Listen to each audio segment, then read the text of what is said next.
Nice run and a good one. Williams outside. 15 keeps his feet. And Williams finds the end zone. And he is in for a touchdown. On second down, here's a toss. Here is Lucas. Jalen Lucas, that great speed. Keeps his feet. Inside the 30. Lucas, 10, 5. Touchdown, Indiana. It's Henderson cutting back and finding the end zone. Touchdown, Indiana. Welcome to the OYO Podcast. I'm your host, Michael Bragg. You can find me on Twitter. It's at Bragley, Braggley. Unfortunately, Brandon is not with us today. He is in Vegas still, I think. Just doing Vegas things, I'm assuming. Probably still celebrating his mediocre team's mediocre win over a bad team in Vegas, which is cool, though. I mean, it's cool. I had to watch my team beat a good team on my couch, not in Vegas, which is different. So with us, though, who does not have an NFL team at all, which we could talk NFL. I'd love to do that with Seth. That's Seth. I just gave it away, I guess. Producer Seth. You can block him on Twitter at SayTop5, SETAH5. What's up, Seth? My teams are so bad. Your college team, they at least try. A little bit. They tried a little bit.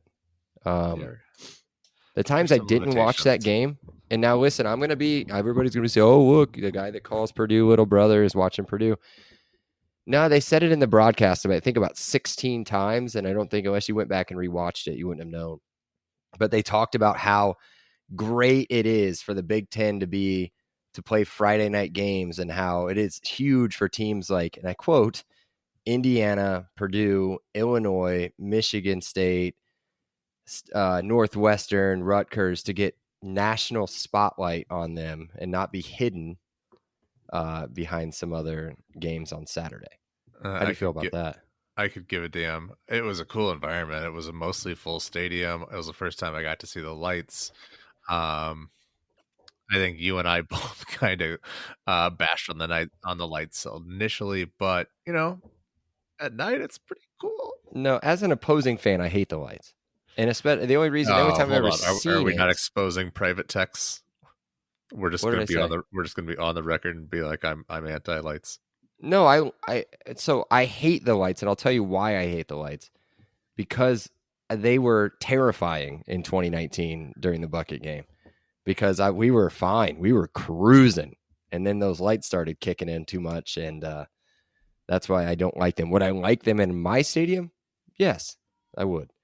Although San Jose State, as I noticed I think I watched them as well on Friday, they have them as well. And so I don't know if I want them just because they have them too. So either way, that's enough light talk. It's enough other stuff. Thankfully, our game was played on Saturday while there were some other marquee matchups going on. The reversible jacket team was playing Ohio State. So hopefully a lot of people didn't catch this, but I think based on our Twitter mentions, which I silenced about halfway through the game, most of you were watching the game, unfortunately. The game we are talking about, the win that feels like a loss, Seth. IU defeats Akron 29-27 in 4 overtimes. And the first note I put in here is, believe it or not, Seth, we effing won the game. You wouldn't believe it if you did anything but check Twitter mentions or just check Twitter timeline in general. But IU's back to 500 heading into conference play. They fall to 3-1 against the spread. First, I know that's tough. You know what I didn't do? Thanks to Tailgate not having a signal, put money on the spread. It was in my betting cart to do it, and it didn't happen. IU does move to 5-0 against Akron all time. I think it was 5, and I didn't look it up. I think it's 5-0. And here's an interesting stat. 2 interesting stats. One, it's the first time IU's ever won while we're wearing a black uniform. There's that one. The other interesting stat is this is the first time in the last 16 years that a MAC team has not beaten a Big Ten team in the regular season. First of all, they said that like 4 different times during the broadcast. Did they say that? Yeah. I didn't know that. I heard that in Tom Allen's press conference today. It was interesting the first time I heard it. But yeah, I mean, you guys. Sorry for everybody that wasn't at the game that heard that 1,000 times. I'm sure that the broadcasting team of Big Ten Network was stellar. Hey, Adam Brenneman is the man.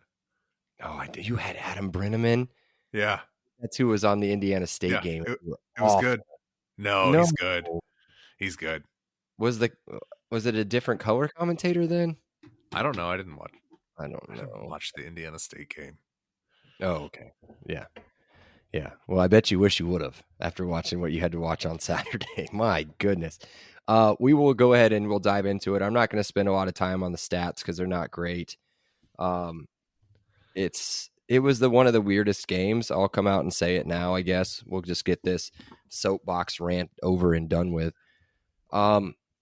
What should have been, I think, a pretty fun atmosphere was almost kind of dead. It didn't seem, the fan base and myself, I guess included, seemed like overly arrogant. The black uniforms were cool for a while, but I think now that just based on this game, I've got kind of a bad taste in my mouth with them. I haven't watched any highlights. I haven't watched anything because of this game. It was weird. I don't know how it came across on TV. It came across like a mostly full stadium for most of the game. What I noticed was not a lot of black. Interesting for a blackout. Not a lot of black. No. They're decent. The students did okay. The students tried. But no, there's a lot of rebellion. And okay, how do I play both sides on this one? You'll get a chance to later.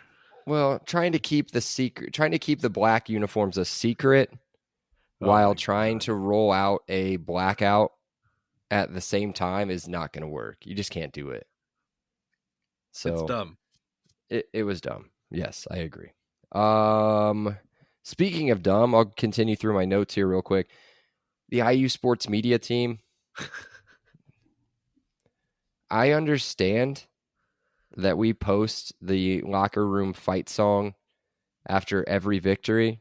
It's happened, I think, since Tom Allen has taken over as coach, maybe even before that. But I'm not sure maybe we just let this one slide. Maybe we stick this on Facebook or something where not so many people are going to see it. That one got ripped apart. And even Purdue people have a hold of it now. And again, as I said, I have not been on Twitter. I've been on my personal Twitter because there's a lot of Arsenal stuff on there and Colts and stuff like that. But yeah, I'm staying away from IU football Twitter for a little bit. But what do you do in that situation, Seth? You've got to post it, right? But all I'll say is there's this narrative that's existing in the IU football fandom. I shouldn't even say football fandom, just IU fandom in general, that Tom Allen is this new version of Clappy Hands Coach 2.0. That he's just this cheerleader incarnate. And that does not do anything to dispel that myth. We definitely think that he's more to that, but there's definitely that narrative. There's a small pocket of the fans that seem to think that, he's kind of I don't know. That was the thing I always liked about Tom Crean. He was always clapping his hands. And I think they get a lot of those vibes. I don't think that does anything to dispel that. And I think at some point you have to get, those people are going to feed into that. And at some point you just got to cut it off and be like, all right, we just turn the page on to week 5. Yeah, that's exactly what it needs to be. Unfortunately, this is a post-game podcast where we have to talk about the game. I'll talk about a couple other things. One, I need to apologize to Akron and to DJ Irons, specifically. That dude's an athlete. I don't know what they were doing in the first 3 games, but we could not stop him. And on the other side of that, I do need to take back a lot of the things I said about Coach Gary, Chad Wilt, Tom Allen, about making adjustments at halftime. I'm not sure how it looked on TV, but it looked exactly the same as it did in the first half, where we would get immense pressure on this guy, and he would just escape the pocket, and there was no spy, there was nobody near him, and he was running all over us. So normally I watch these games by myself, but the wife was watching it with me this time, and I just kept saying to her, they have no answers. They have no answers. It was the same stuff over and over again. There was no new concepts. There were no wrinkles. There were no deviations on a theme. It was just the same stuff over and over again, and it was effective, and nobody ever stopped it. Nobody changed. Nobody did any kind of wholesale blitz. Nobody did any, altering coverages. It was just kind of more of the same over and over again, and eventually, Akron couldn't score enough 2-point conversions or kick enough field goals to win. Yeah, and I don't think we're really going to dive in and break down the game too much, but I would like to say a couple things. One, I'm not blaming the defense for this game. I mean, you take out overtime, they gave up, what would that be? That would be 17 points, 3 of which came on a very short field after a really bad interception from Taven. They were responsible for as many points scored as they were given up, if you want to kind of play that game.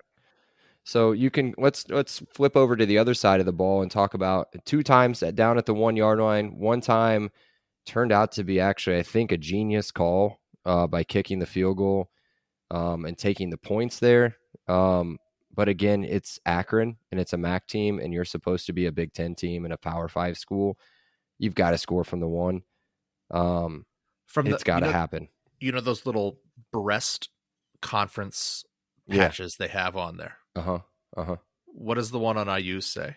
B1G. Sorry. What does the one on Akron say? I don't know. It says MAC maybe. I'm assuming. I didn't see their jerseys close enough. By that sheer comparison alone, you go for it. By the size of our offensive line compared to their defensive line, you should be able to run them over, and it didn't happen. And it doesn't make sense to me. We'll talk about why it didn't happen, I think, and who's to blame a lot. It's going to be a lot of replay from, I think, last week, except maybe the volume is going to be turned up a little bit more. Speaking of that real quick, some keys from the press conference today. I'm sure a lot of people didn't watch it. I watched it in anticipation for something that didn't happen. But for something that I thought was very un-Tom Allen-like, which was to basically rip his offensive coordinator in the press conference without swearing, I guess.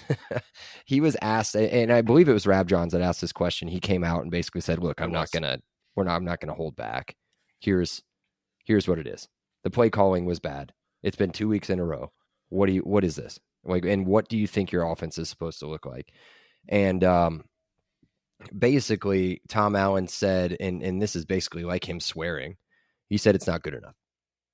And you're 4 games into the season, and outside of one game, they've looked like complete dog crap outside of a half of Louisville. And Tom Allen continually hammered home that that's what he wanted the offense to look like, was what it looked like in the second half. Taven Jackson said the exact same thing in a post-game press conference after that game, and it didn't happen. Too much of what, Seth? More garbage triple option stuff where we're leaving Taven or either what am I looking for? Jalen Lucas. There was one time where Taven pitched it because he had no other option. He pitched it, and it's Jalen Lucas surrounded by 5 people 10 yards deep in his backfield. Well, here's what you notice also. Jalen Lucas, how many receptions did he have? 0, right? Yeah. Or very small. Yeah. 0 catches. Where's the creativity? I mean, Akron did a lot. They keyed on him a lot. I mean, don't get me wrong. That he was the cue. They were trying to make sure that he didn't break out. But even at some point, you force it. You force a target. You force the receptions. They did a lot of They did a lot of really good things defensively. There were some things that they did offensively that were Akron was mind-boggling. What's that? They were quick on defense. They were very quick, and they had Taven under pressure the entire time. Every time he dropped back to pass, he was under pressure. There was a free linebacker running through the middle, or they'd pick up the linebacker, and the defensive lineman would win his one-on-one matchup. we've got some stuff to talk about. We'll just keep going. We'll just keep moving. We'll get to it whenever we get to it. We'll start. No, let's segue into stock down. Okay, I think that's the perfect way to do it. Okay, I think so too. I've got a lot to pick from on the offensive side. I think we can both pick a player or a group, and then we can talk about the coordinator if you want, or you can do it however you want. You can go first. No, let's just stick with the position group. I think that's the offensive line is the easy answer here. This is a game where you should have run for 200 yards. They ran for 92. And they struggled again in short yardage. So again, we can point the blame game when in doubt. Blame the coach. I think that's that's kind of our default in a lot of these situations. So we don't want to blame the players. But at some point, what did I say? The difference between the B1G and the MAC. The goal line situation should be gimmies. They should be layups. They should be those putts that you don't even have to put in the hole. That's what it should be, and it's not there yet. So the offensive line has to take the onus. Whether rightfully, wrongfully, whatever. The onus is on them. They have to be the ones who demand that they go for it in those short yardage situations, and they have to be the ones who ultimately are the reason why they execute it. Yeah, I'm gonna pick a controversial one, I think, and I'm gonna pick Jalen Lucas.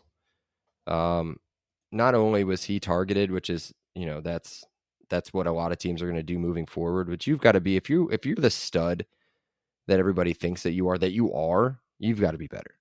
You've got to get open. You've got to make catches.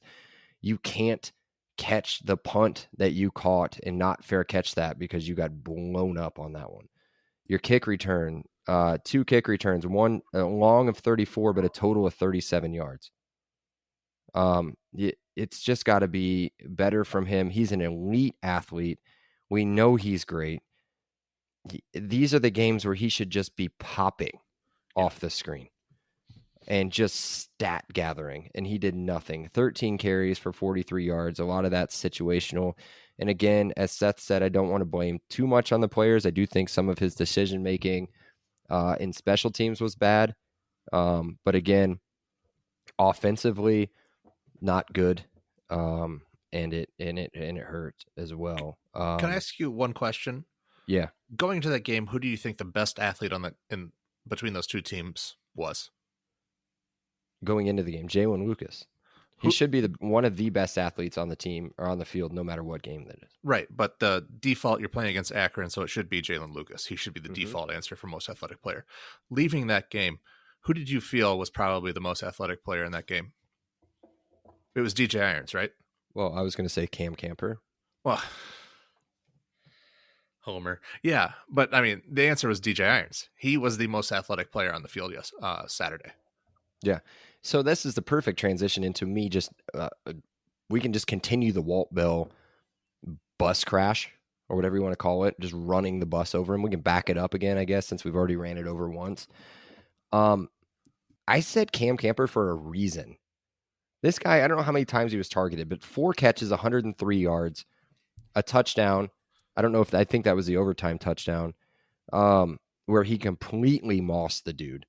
Anytime you threw the ball, they did nothing. They disrespected our receiving core like you wouldn't even believe, Seth. I don't know what you could tell on TV. I saw nothing but single deep safety, man coverage across the board. And anytime Taven would throw anything up towards him, he caught it. He averaged 26 yards a catch.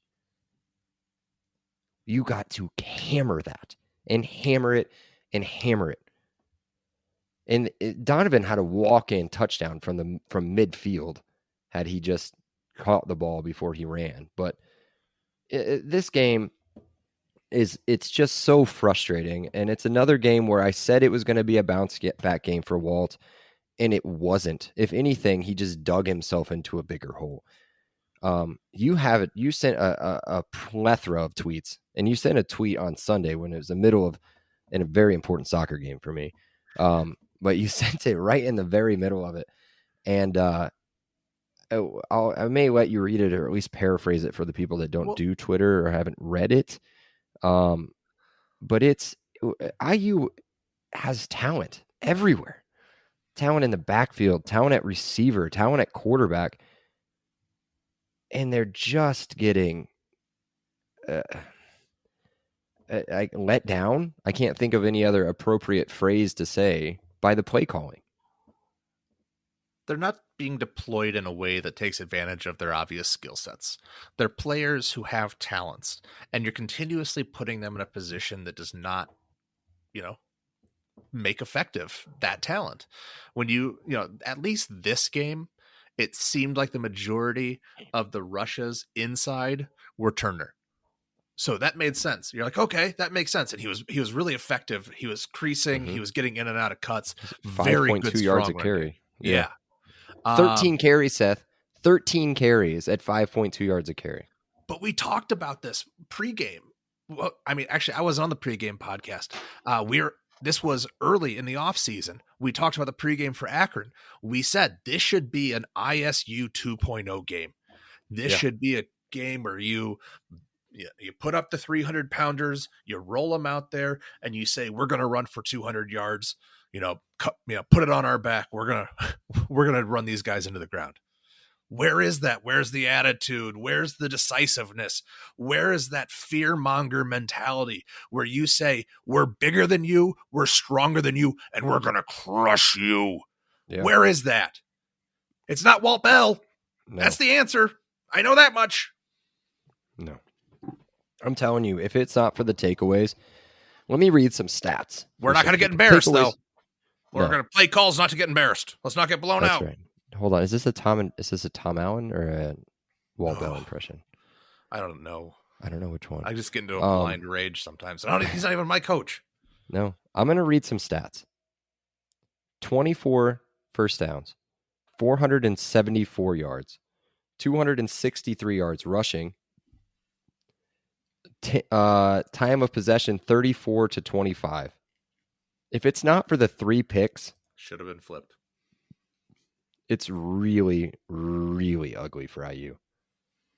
Really ugly. And to be honest, it was one of the luckiest things I've ever seen in my life. I was done. I was packed up, getting ready to walk out of the stadium. Cannot believe they missed that field goal to force overtime. Just to give you a vibe, and Seth knows me, I think, just as well as Brandon does, as far as being at the game and my general intensity and the fact that I pay attention to everything. I stopped paying attention. 17-10, the game was over. I was done. We had won. They were just going through the motions at that point. The defense had really stepped up. Then they gave up that huge run. I wasn't even looking at the play. I look up, he's gone. Like, I praised the defense for a lot of things, and granted, the offense put them in a bad spot, and that was the worst play that they had really all game. But, man, this ought to be the biggest wake up call that we see. I have seen in a long time, I would say.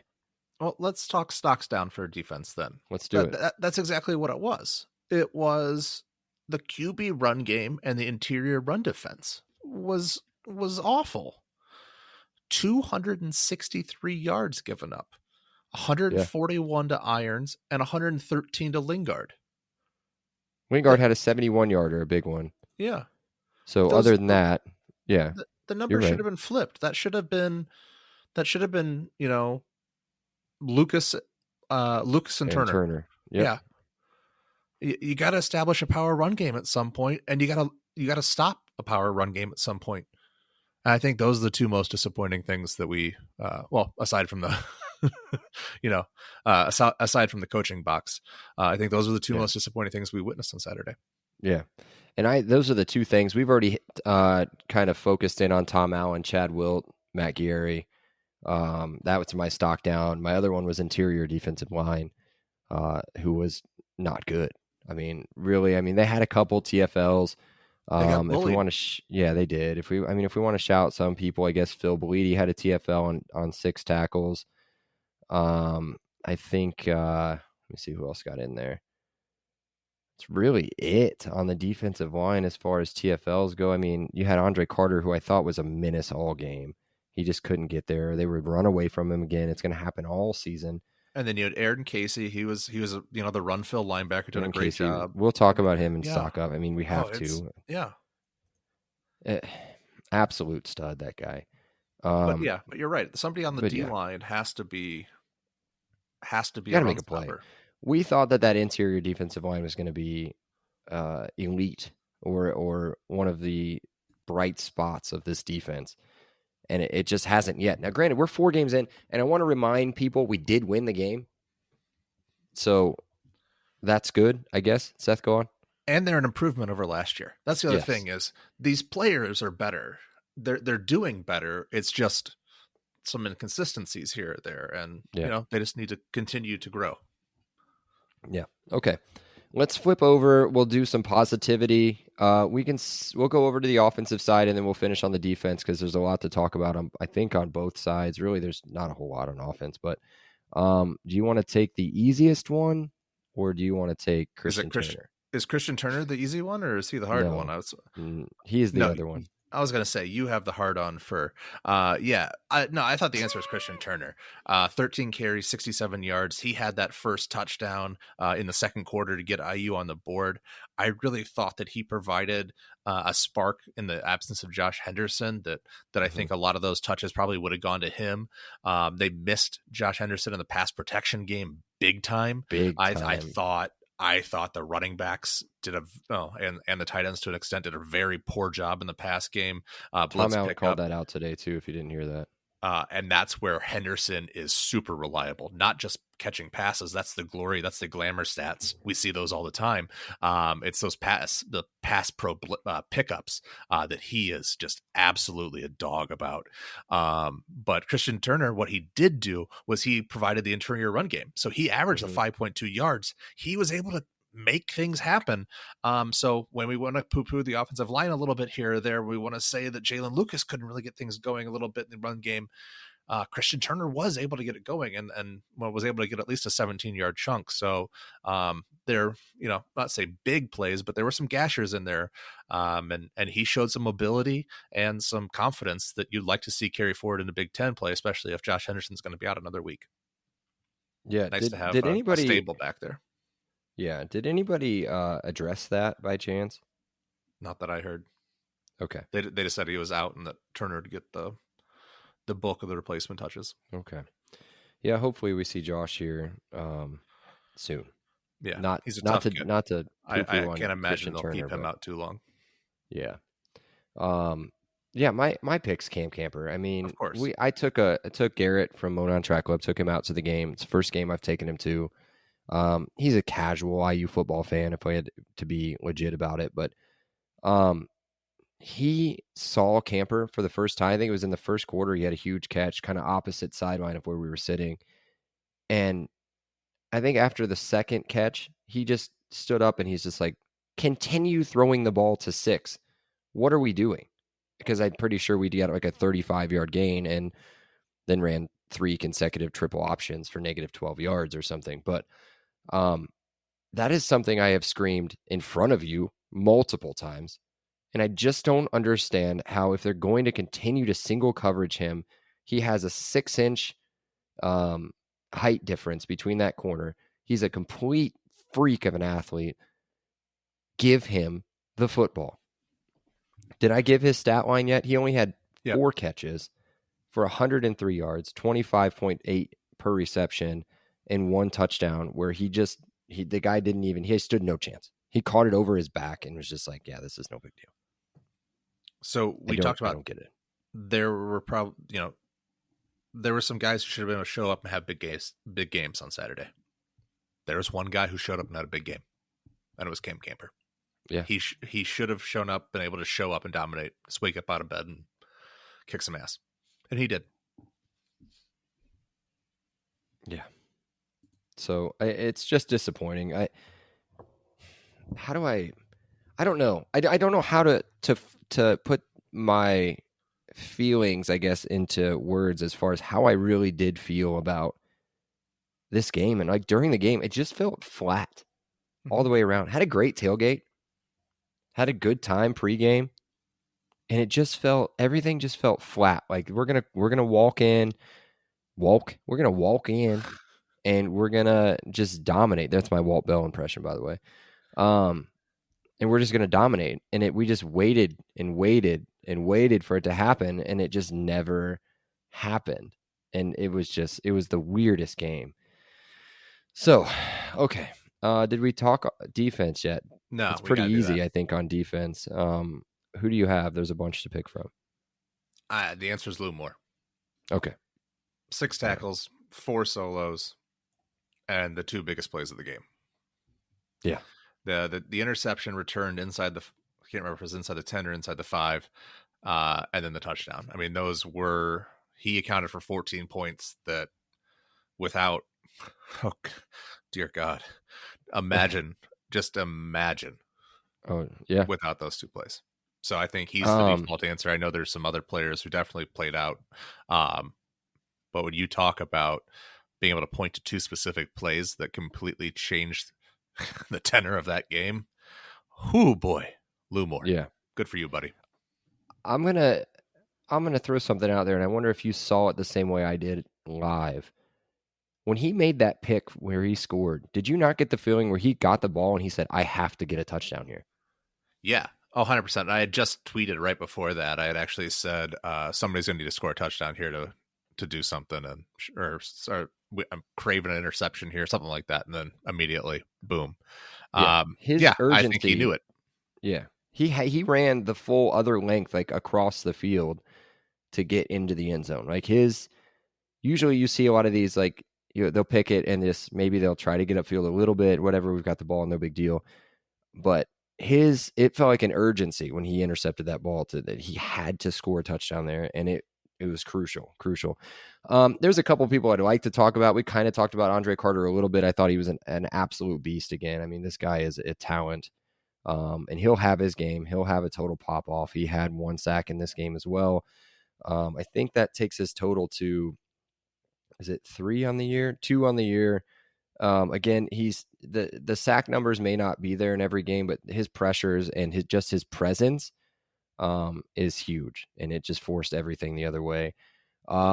There's a couple people. I was gonna go Phil Dunham again. I don't think that his stock can get much higher than where it's at. So let's go and let's just do Noah Pierre here. I thought he had a classic Noah Pierre game. 7 tackles, 1 sack. Was pretty good in the pass game. He did have one kind of tricky penalty at some point. But I thought he was good. I thought he was a really good presence out there. He was really good as far as getting some of the fans into the game. I did forget to do a stock down, which we'll talk about here in a minute. But as well as we talked about Aaron Casey, we've got to give him an honorable mention, I guess. Again, this guy's another guy where his stock can't go up. I'm pretty sure you go to every box score so far this season, Aaron Casey's the leading tackler in every single one of them. I didn't check Ohio State, but I'm assuming that's what it is. Again, 13 tackles for him, 1 tackle for loss. He was everywhere. He was huge. Let me go back to what I just kind of teased a little bit. You couldn't tell on TV. There's no way you could. I don't know what happened, and I'm sorry if you listen to this podcast. Whoever was the PA announcer on Saturday was god awful. Seth, let me give you an example. It would be 3rd and 1, and IU makes a stop, and Akron's going to go for it. The PA guy would say something along the lines of, the offense is staying on the field. Okay, Hoosier fans, it's 4th down. You know what to do. And it was the weirdest thing I've ever seen him or heard at an IU game. It was like he was trying to be the normal guy. He would do the touchdown Hoosiers, but he wouldn't get into that pitch. Also, another stock down as well to the cannon. I think I threw that in the group text as well. Can we get rid of it? Can we be done with the cannon? It's obnoxious. It scares literally every single person in the corner that I sit in. It's unnecessary. We are not in a military school. We appreciate the ROTC, I guess. Do we thank you for them? Is that a thank you for your service? I'm just kidding. Like, I'm not being like legit. Okay, I didn't know that. Thank you, Seth. So yeah, thank you for your service, ROTC. But we don't need to do the cannon, I don't think. Or maybe just move it somewhere like outside of the stadium. It's too loud in the stadium.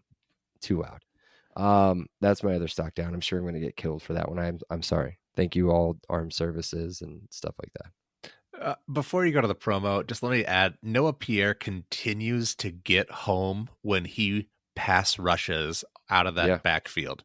Mhm. I tell you, whenever you see him coming off the rush or coming off the edge on a pass rush, he'll get his hands on the quarterback almost every time.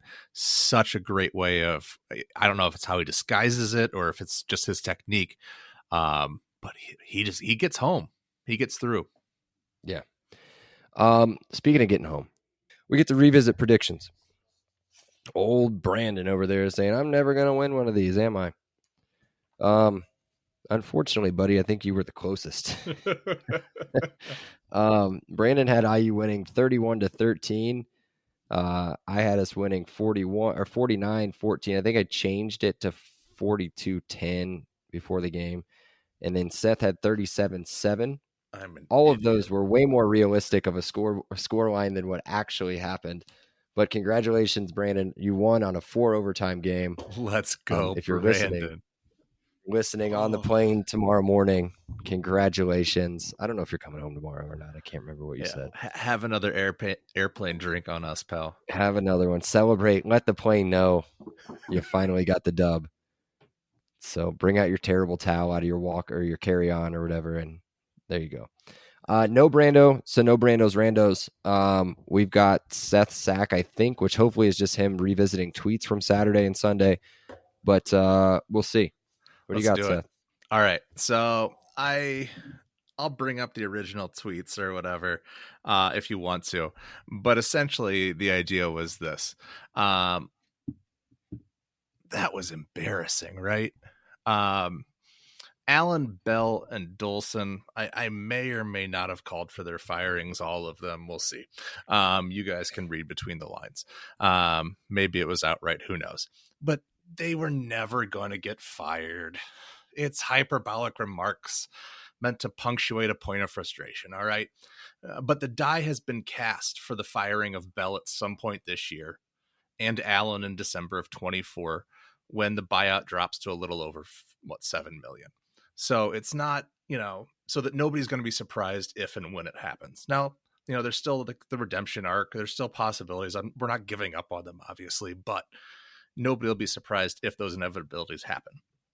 Dolson will never be fired because basketball people love him. Now, I would love to see him hire a football-specific guy with a budget to invest in the game day experience, coaching salaries, marketing strategies, so that things like last Saturday aren't an embarrassment. That probably won't happen, but okay.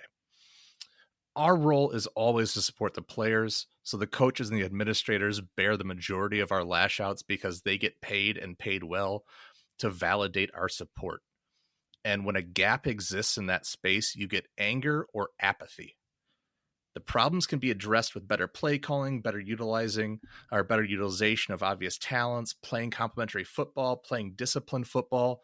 And over the course of a season, most of those areas dramatically improve. So there's hope. The Hoosiers could easily be 3-1 right now. They could easily be 1-3 too.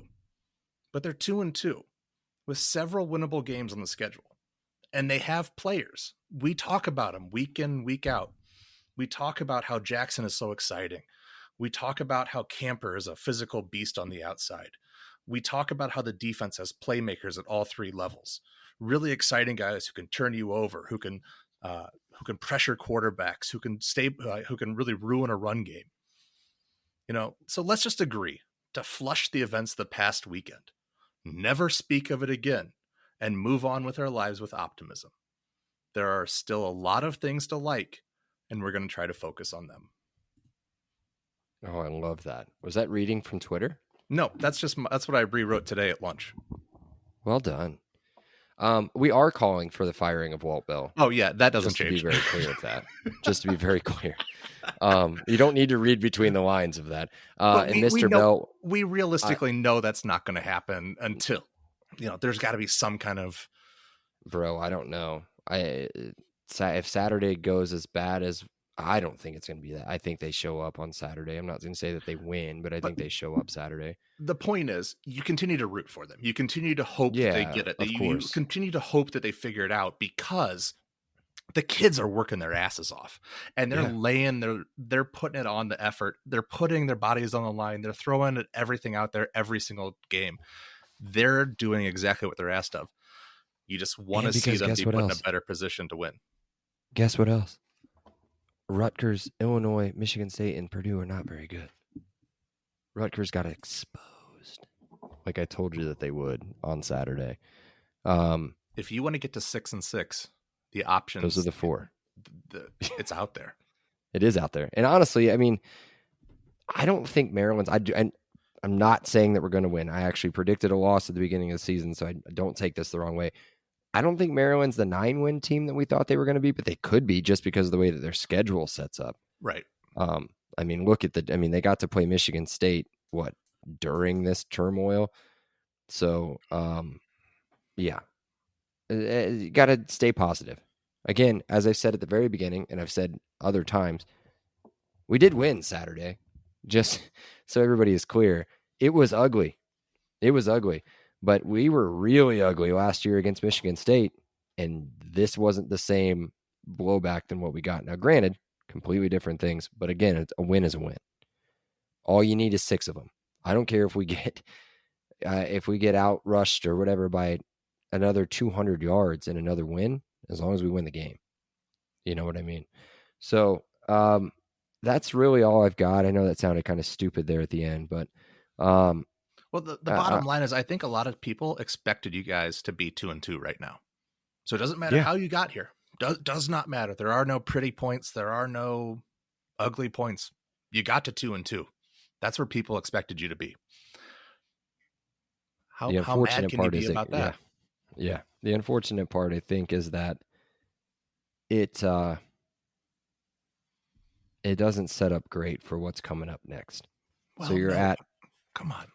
Let me play I'm just saying you got 2 road games coming up against the M teams. Mm-hmm.